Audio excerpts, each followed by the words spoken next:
Il a mis en place un formidable mouvement, des milliers et des milliers de gens se reconnaissent comme ses disciples, d'hommes et de femmes. Et voilà, l'idée un peu subite en fait, à partir du procès de Tours au mois de mai 1847, l'idée d'aller fonder Icari est arrivée très très subitement.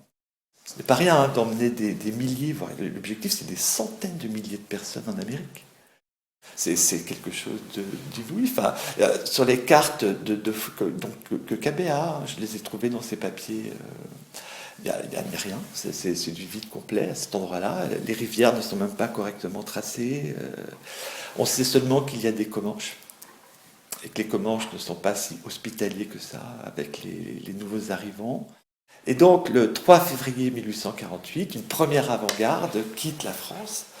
Ils sont 69 Icariens à partir en uniforme sur un bateau américain à partir du Havre, acclamés par une foule très nombreuse après avoir défilé à la gare Saint-Lazare et avoir défilé dans les rues du Havre. Uniquement des hommes dans l'avant-garde.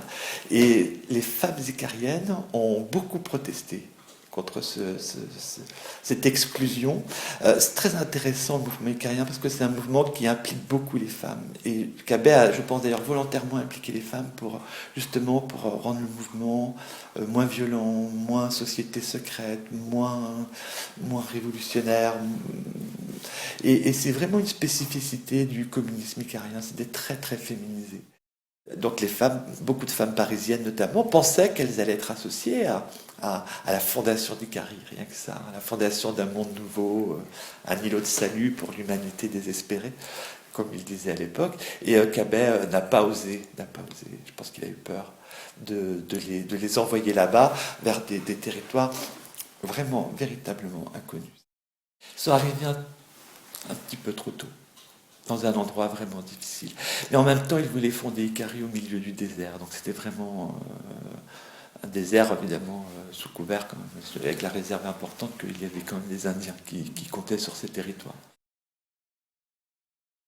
On s'aperçoit qu'en fait, il est l'un des tout premiers communistes français, en réalité, et que non seulement il est un des tout premiers communistes français, mais il est même le seul à mettre en place un vrai mouvement communiste en France dans les années 1840. C'est en le rencontrant lui, en rencontrant ses disciples, que Marx est devenu communiste et que beaucoup d'autres sont devenus communistes. Marx était à Paris en 1843, il a rencontré Cabet, il n'était absolument pas communiste avant, il l'est après, donc c'est un personnage très important et très connu avec son nom. Cabet, c'était aussi devenu un substantif, on disait les Cabets pour parler des communistes, encore pendant la révolution de 1848. Et cet homme-là, contrairement à Raspail, Blanqui, Barbès, Proudhon, beaucoup d'autres, a été complètement oublié. Et donc, c'est pas un travail de réhabilitation, un travail mémoriel, pas du tout, hein, c'est pas l'objet. Mais tout de même, c'est une question qui intrigue. Pourquoi a-t-elle oublié? Pourquoi a-t-il autant disparu même de l'histoire, enfin de l'écriture de l'histoire? Les historiens spécialistes de cette époque eux-mêmes ne connaissent quasiment pas Cabet. Pourquoi Cabet a été oublié? C'est parce que je crois que ce qu'il écrit, ce qu'il propose aux ouvriers français et aux femmes françaises est profondément dérangeant.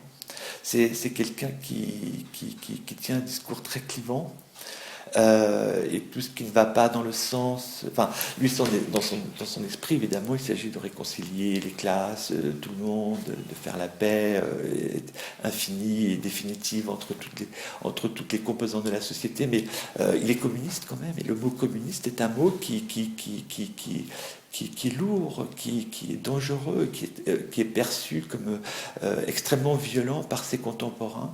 Et ses contemporains ont choisi de l'oublier. Et l'oubli, ce n'est pas une opération, c'est pas le hasard qui fait que l'on oublie, on n'a pas perdu sa trace comme ça. Je pense que c'est quelque chose de délibéré. Le verbe oublier est un verbe à la forme active. Et c'est Blanqui qui disait quelques années après, on ne peut oublier que ce que l'on sait. Et donc je crois que Cabet a été oublié parce que son projet utopiste, son projet féministe, son projet communiste était quelque chose qui a bien dérangé la société française.